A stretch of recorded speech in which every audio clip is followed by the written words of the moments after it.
you feel it immediately. A tightness, a pullback. Something in you goes, no. But then you start explaining it away. Maybe I am overthinking. Maybe it's just fear.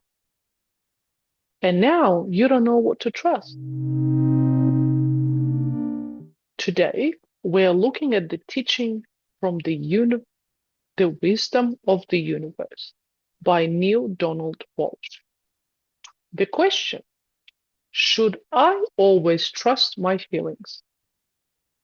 The answer from the book, feeling resides in the soul, and the soul is God in you. In this place is your truth, and it is in no other. If you want to know what is true for you about something, look to how you are feeling about it. Your feelings are what you know about a thing. Your feeling is your truth. However, although there will always be your truth, there may be the truth about something. Data reside in the mind and are not a feeling. And this is the rule. Mind is always your highest thought, your clearest word, your grandest feeling. Anything less is from another source. My most common form of communication is through feeling. Not every feeling is guidance, but your clearest feeling is. And let's get precise. This teaching is not saying trust everything you feel, because feelings come from different places. Some are old, protective, learned, reactive, and some are clear, settled, direct. The distinction the book makes is subtle, but critical. Your feelings are your truth, but not always the truth. The meaning. A feeling tells you something real about you, but not always something accurate about the situation. And then this line sharpens everything. Mine is your highest thought, clearest word, grandest feeling. Not the loudest, not the fastest, not the most intense, the clearest. The book says, my most common form of communication is through feeling. Yes, but not all feelings are equal.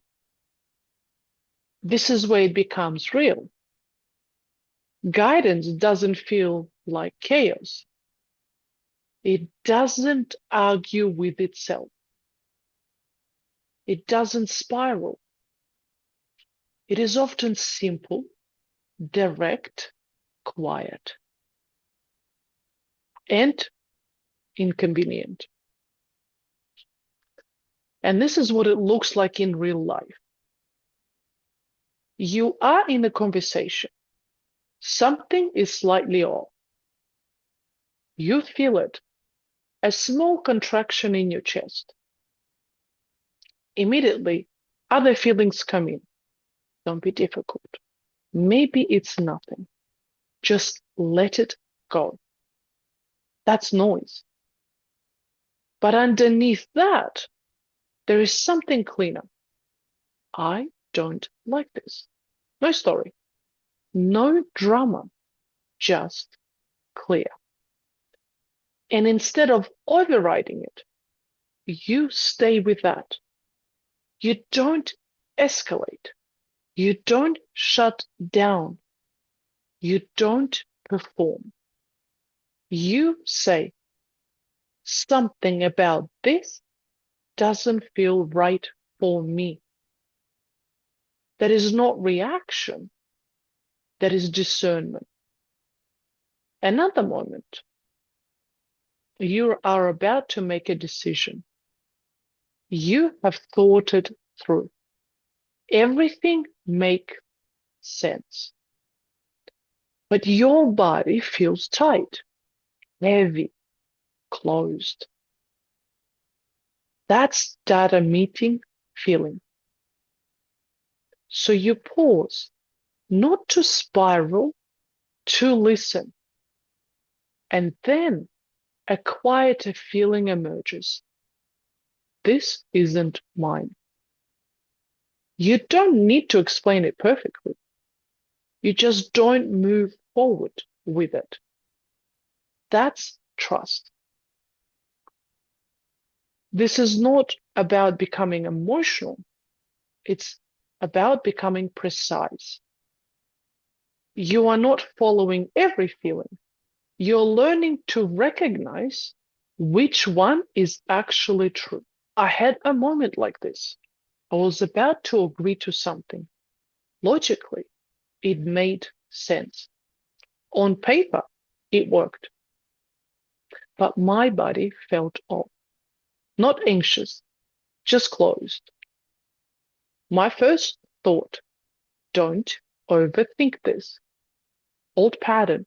Move forward. Stay easy. Then I stopped. I actually stopped. One breath. And I felt my chest. And underneath everything, there it was. A clean, quiet no. Not loud, not dramatic. Just there. I almost ignored it. Almost said yes anyway. Instead, I said out loud, I am going to pass on this. No long explanation, no justification. And immediately my body opened. That is how I knew. So let me leave you with this. Which feeling are you following? The loud one or the clear one? You don't need to trust all your feelings. You need to recognize the one that is true. If this is landing, stay with me.